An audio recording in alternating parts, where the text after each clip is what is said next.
नमस्कार शेतकरी मित्रांनो, मी आपलाच पवन शेंबडे, सफल seeds and biotech limited, Jalna company प्रतिनिधी। आज आपण आलो आहे पुंडलिकरावजी बोबडे, गाव जामणी, तालुका वरोरा, जिल्हा चंद्रपूर।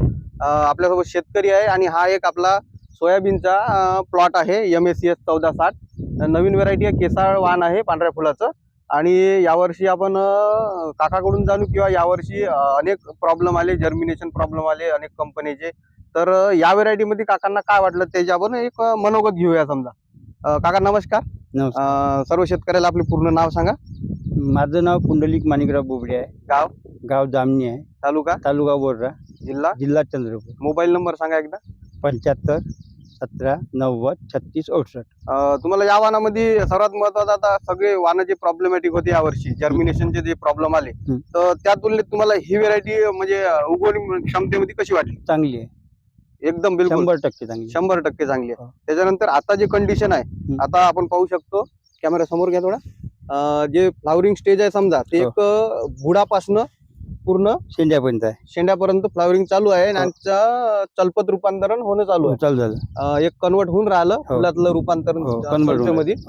एकंदरीत आता हाईट असो व्हेरायटीची किंवा समजा ग्रीनरी आहे किंवा लाग असो फुलाची, तर अशी एकंदरीत व्हेरायटी कशी वाटली? चांगली वाटली आणि फुले बुडापासून एकदम चांगली आहे.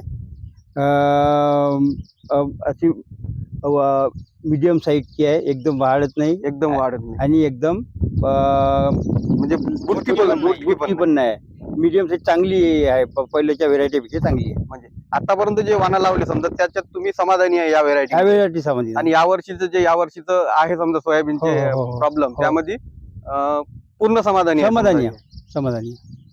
इतर शेतकऱ्याला काय सांगा या व्हेरायटी बद्दल तुम्ही? हे 1460, ही जी MSCS 1460 आहे, ही व्हेरायटी इतर व्हेरायटीपेक्षा दर्जेदार बियाणं आणि उत्कृष्ट असं पीक देणार वाण आहे बा, असं आम्ही सांगतो. खूप खूप उगवण क्षमतेमध्ये सगळ्यात चांगला आहे. हो, खूप खूप बोला. आणि याच्यात मला एक वाटलं का, जे हे काडी आमची या दुसऱ्याची बारीक आहे, हे ठोकर काडी आहे. अच्छा, म्हणजे बुंदा मजबूत आहे,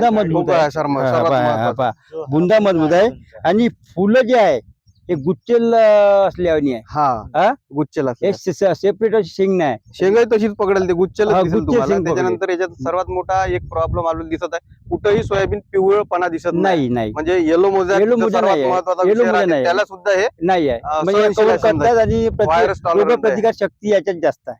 खूप खूप धन्यवाद काका, आम्ही आलो, आपण खूप चांगली व्हेरायटी बद्दल माहिती दिली, त्याबद्दल आपले धन्यवाद. थँक्यू, आभारी आहे.